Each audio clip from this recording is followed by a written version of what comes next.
Desde cedo somos condicionados a olhar para fora antes de olhar para dentro. A criança que recebe um sorriso por obedecer entende inconscientemente que sua aceitação está ligada à performance. A nota boa rende afeto. O comportamento adequado recebe palmas. Com o tempo, crescemos sem perceber que fomos ensinados a buscar a aprovação dos outros como um reflexo da nossa autoestima. Mas o que acontece quando vivemos presos à expectativa alheia? Passamos a moldar nossas escolhas, nossa aparência, até mesmo nossos valores, de acordo com o que os outros esperam de nós. Mesmo que essas pessoas sejam estranhas, distantes ou irrelevantes, é a armadilha invisível da validação externa. Quanto mais precisamos dela, mais nos afastamos de quem realmente somos. Vivemos em um teatro, usamos máscaras para agradar, e o palco é coletivo, redes sociais, ambientes de trabalho, jantares de família. Cada cenário exige um personagem, e se não estivermos atentos, esquecemos o ator que existe por trás do papel. Nietzsche dizia que tornar-se o que se é exige coragem, e talvez essa seja a maior covardia silenciosa do nosso tempo. Abrir mão da nossa autenticidade para sermos aceitos por pessoas que nem conhecem quem somos de verdade. A pergunta é: até quando você vai adiar sua liberdade em nome da opinião dos outros? Vivemos como se fôssemos termômetros emocionais das opiniões alheias. Um elogio nos exalta, uma crítica nos derruba. De maneira sutil, nos tornamos dependentes da oscilação emocional de quem nos observa. A felicidade se torna condicional. Eu sou bom se eles disserem que sou. Mas e se não disserem? E se rirem, criticarem, rejeitarem? Aí desmoronamos, porque depositamos nossa identidade no olhar do outro. As redes sociais amplificam essa lógica. Likes, comentários, curtidas, tudo parece uma votação pública sobre o nosso valor. A estética vale mais que o conteúdo. A aceitação vale mais que a verdade. E o medo da rejeição se transforma em silêncio. Deixamos de agir por medo do julgamento. Deixamos de falar por medo do cancelamento. Deixamos de ser por medo de não sermos amados. Mas a verdade é brutal. Você pode ser admirado por todos e ainda assim se sentir miserável, se a admiração for por algo que você não é. A paz não está em ser aceito por todos. A paz está em ser fiel a si mesmo, mesmo quando isso te faz ser rejeitado por muitos. E essa fidelidade exige uma decisão radical: viver uma vida que seja verdadeira, não confortável, não aprovada, mas verdadeira. Poucos têm a coragem de ser impopulares. E, paradoxalmente, essa é uma das maiores liberdades que um ser humano pode conquistar. A maioria vive acorrentada à necessidade de agradar e não percebe o peso dessas correntes. Vestem-se para os outros, falam o que acham que os outros querem ouvir. Escolhem carreiras, relacionamentos e estilos de vida para evitar olhares tortos. Vivem vidas editadas, mas no silêncio da noite sentem que algo está errado. A coragem de ser desprezado é a porta de entrada para uma existência mais autêntica. Não se trata de buscar rejeição, mas de parar de fazê-la. Quando deixamos de moldar cada gesto para conquistar aprovação, começamos pela primeira vez a agir a partir de um centro interno, a viver com raiz. Grandes nomes da história foram desprezados em seu tempo e reverenciados depois. Não porque seguiram o aplauso, mas porque tiveram a ousadia de desafiar as expectativas. Eles entenderam que o valor de uma ação não está na aceitação imediata, mas na coerência com uma verdade mais profunda. Ser desagradável, às vezes, é ser honesto. É dizer não quando todos dizem sim. É manter-se em pé quando o mundo se ajoelha. E isso não é rebeldia infantil, é maturidade espiritual. A liberdade interior começa quando você não precisa mais ser entendido, aceito ou validado para seguir em frente. Se o medo da rejeição nos domina, a liberdade nunca será completa. Por isso, os filósofos antigos praticavam algo que a sociedade moderna despreza: a exposição voluntária ao ridículo. Parece estranho à primeira vista. Por que alguém se colocaria propositalmente em situações embaraçosas? Mas essa prática, adotada por estoicos como Cato e cínicos como Diógenes, era uma espécie de ginástica mental, um treino para suportar o desprezo e aprender a se manter inteiro mesmo sob olhares hostis. Cato, por exemplo, se vestia de maneira esquisita em público para sentir vergonha apenas do que fosse, de fato, vergonhoso.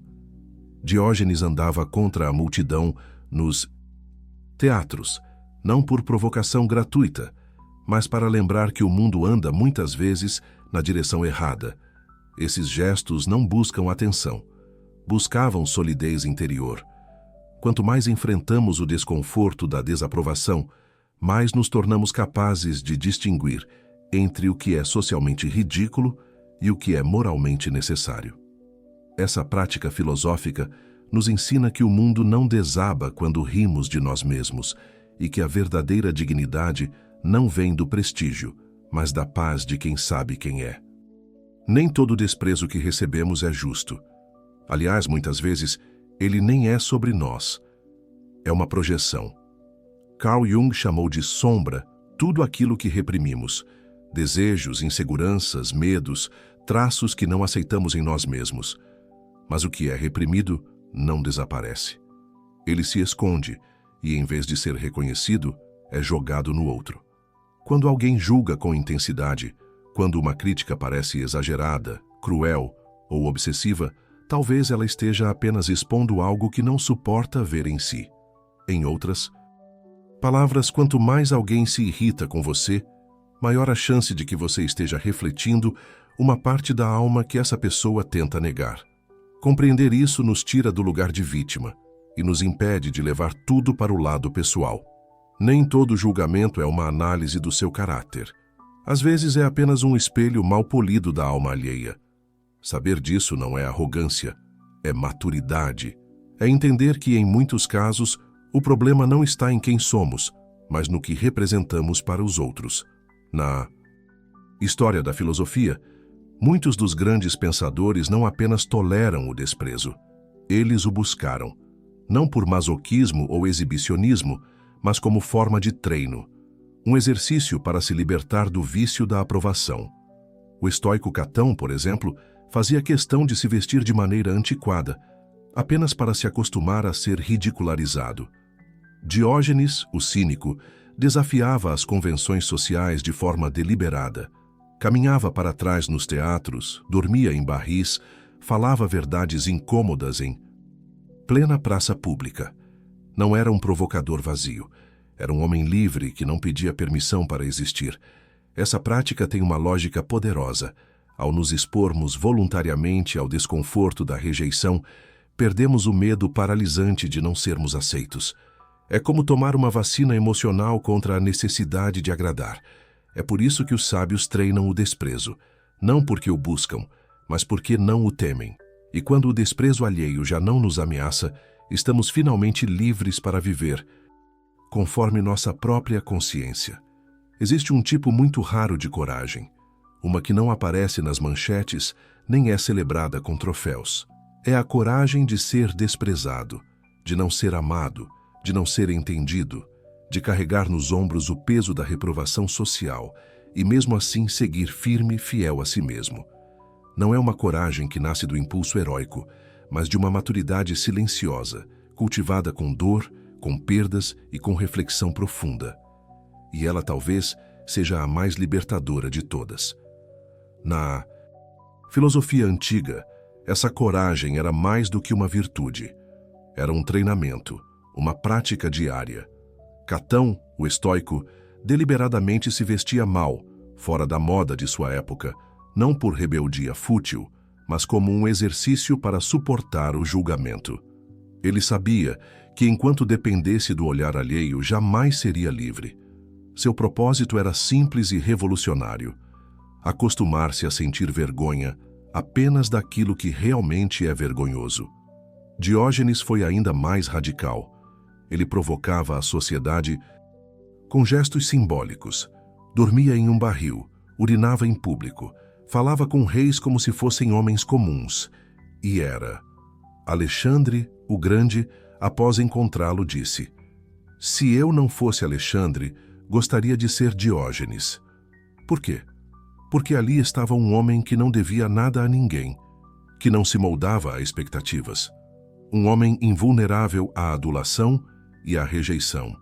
Essa coragem de ser desprezado não é, como muitos pensam, arrogância.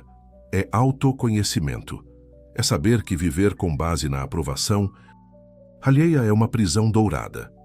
É entender que a admiração pública é volúvel, imprevisível e muitas vezes superficial. É perceber que por trás da maioria das críticas há mais projeção do que verdade, mais insegurança no outro do que falha em si mesmo. E o que acontece quando alguém se liberta disso?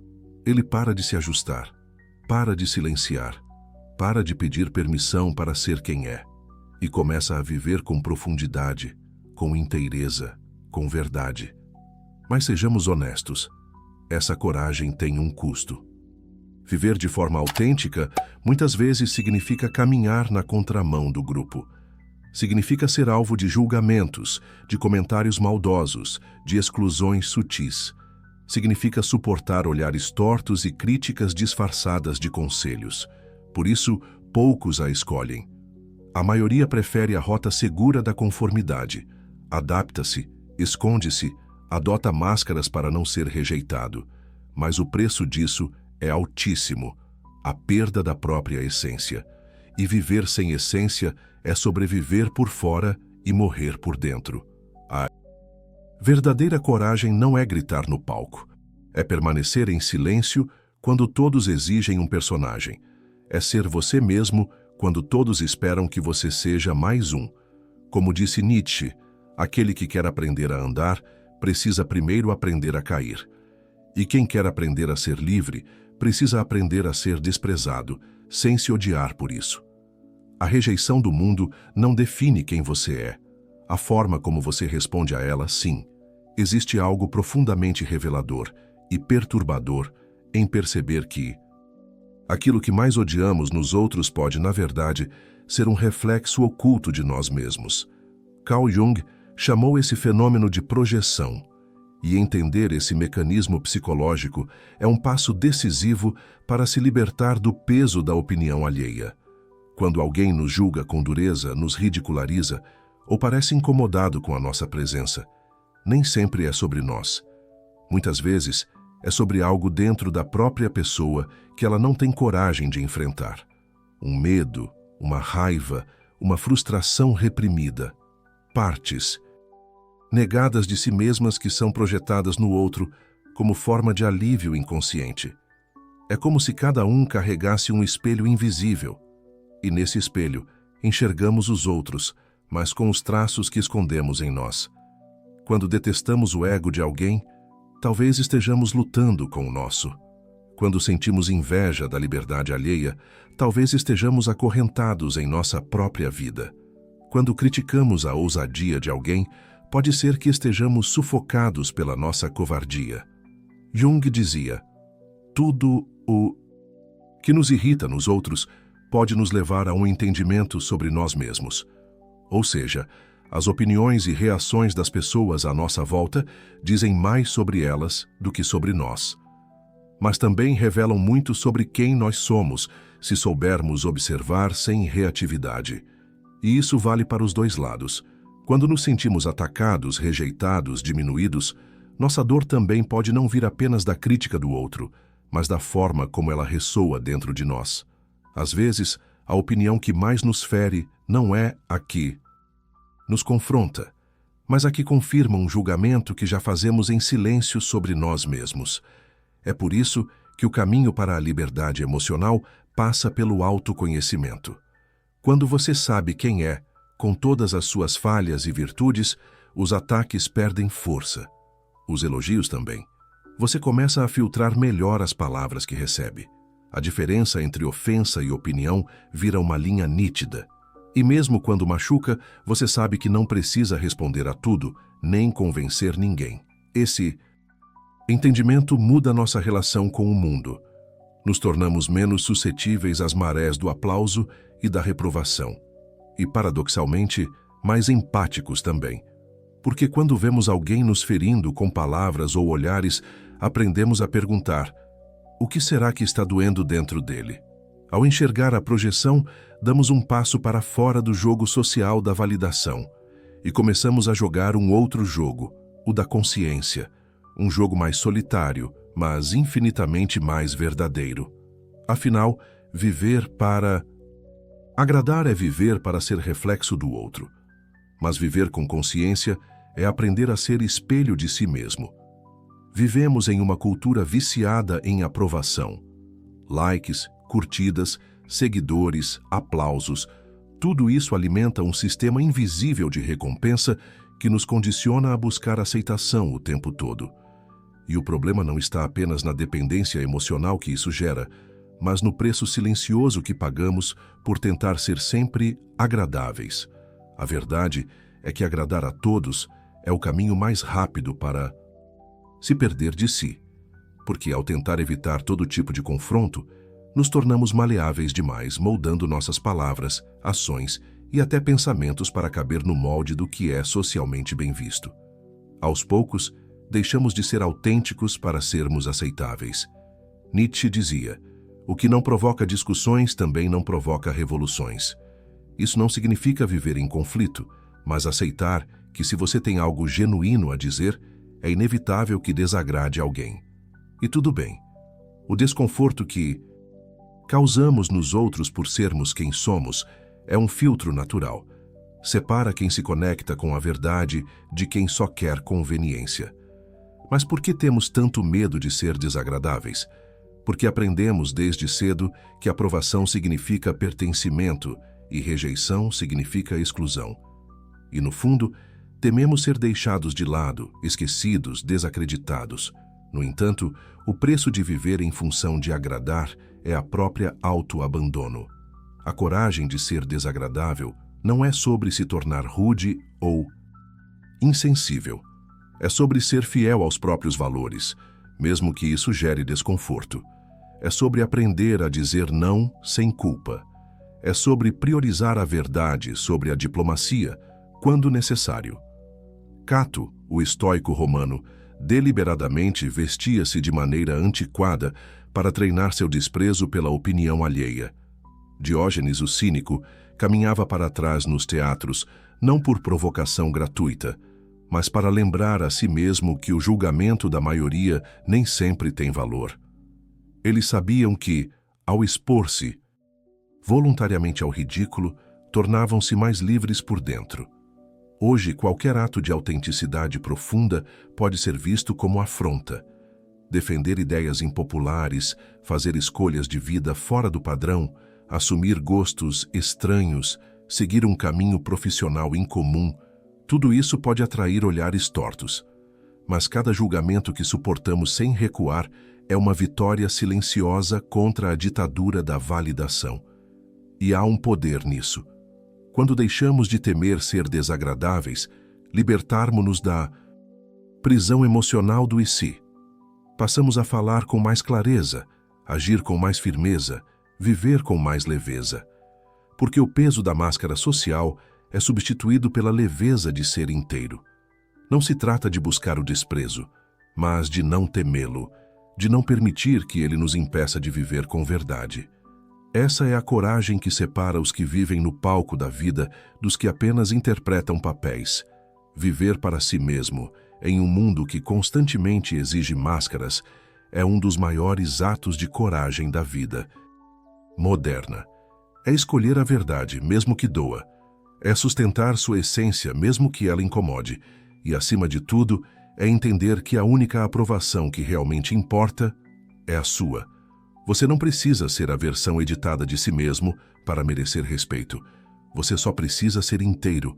Agora me diz, por quantas vezes você se moldou para caber em lugares que não eram seus? Quantas vezes engoliu sua verdade só para evitar o desconforto? Comenta aqui embaixo qual foi a última vez que você escolheu a si, mesmo correndo o risco de desagradar? E se esse vídeo fez sentido para você, curta, compartilhe com quem precisa ouvir isso e se inscreva no canal para não perder os próximos debates. A gente se vê no próximo vídeo. Mais verdadeiro, mais livre e cada vez menos refém da opinião alheia.